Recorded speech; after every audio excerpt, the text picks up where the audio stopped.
It was the summer of 2015, the kind of summer where the air felt warm and full of possibilities. I had just finished high school, and the world seemed wide open, brimming with excitement and uncertainty. I spent most of my days wandering the quiet streets of my small hometown, unsure of what life would bring next. Little did I know, it was the summer when I would meet the person who would change my life forever. Her name was Lily. I met her on a late June afternoon at the local bookstore. I had been browsing through old, dusty novels when I saw her sitting by the window, deeply engrossed in a thick book. Her long, wavy brown hair fell gently over her shoulders, and the sunlight streaming through the window made her seem almost ethereal. She wore a simple dress, but her elegance and grace caught my attention immediately. I hesitated for a moment, unsure if I should approach her, but something about her drew me in. Gathering all the courage I had, I walked over to her and smiled nervously. "Is that book any good?" I asked, trying to sound casual. Lily looked up from her book, and for a moment, I was lost in her bright green eyes. They were the kind of eyes that seemed to see right through you, yet they were warm and inviting. She smiled, a shy but genuine smile, and nodded. "It's one of my favorites," she said, her voice soft but confident. "It's called The Secret Garden. Have you read it?"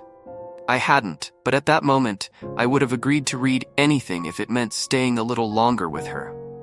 "No, I haven't," I admitted, "but I'll check it out if you recommend it."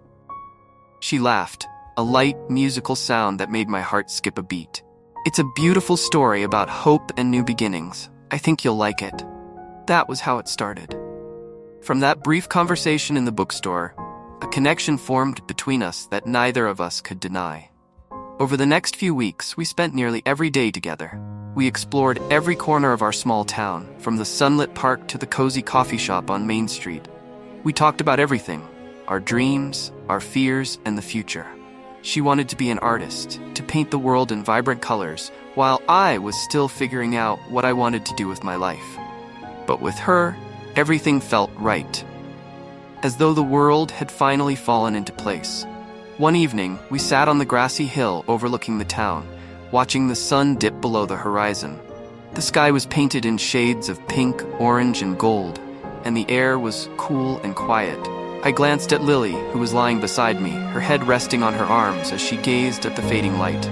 "I think this is my favorite place," she said softly, her voice barely above a whisper. "It feels peaceful, like the world slows down here." "Lily," I began, my voice trembling slightly. But before I could finish, she turned her head to look at me, and the words caught in my throat. There was something in her eyes that I hadn't seen before, something deeper, more vulnerable. She leaned closer, and before I knew what was happening, her lips brushed against mine. It was soft, tentative, and perfect. My heart raced, and for a moment, the world fell away. It was just the two of us, suspended in time. When we finally pulled apart, she smiled, a little embarrassed, but also relieved. "I've wanted to do that for a while," she admitted, her cheeks turning a light shade of pink. I couldn't help but laugh, a nervous, joyful laugh. "Me too," I said. "I just didn't know how to tell you." From that moment on, everything between us shifted. Our days together felt even more magical, and our bond grew stronger with each passing moment. We would spend hours talking, laughing, and dreaming about the future. We even planned to leave our small town together, to chase our dreams in the big city where she could pursue her art, and I could find my own path. But as summer turned to autumn, reality began to set in. Lily had been accepted to an art school across the country, and I knew that our time together was coming to an end. The thought of her leaving filled me with dread, but I didn't want to hold her back. She had always been destined for bigger things, and I couldn't stand in her way. The night before she was set to leave, we met at our hill one last time. The sky was cloudy, and a cool breeze swept through the air, signaling the arrival of fall. We sat in silence for a while, both knowing that this was the end of our perfect summer. "I'm going to miss you," she whispered, her voice breaking slightly. I swallowed hard, trying to keep my emotions in check. "I'll miss you too." We sat there for what felt like hours, just holding each other, knowing that things would never be the same again. And when the time finally came to say goodbye, we shared one last kiss, filled with all the love and sadness we had been holding back. As Lily drove away the next morning, I watched her car disappear into the distance, my heart heavy with the weight of her absence. I had never felt so connected to someone before. And now she was gone, off to chase her dreams, while I stayed behind, unsure of what my future held. But as the years passed, I realized that my time with Lily had changed me in ways I hadn't expected.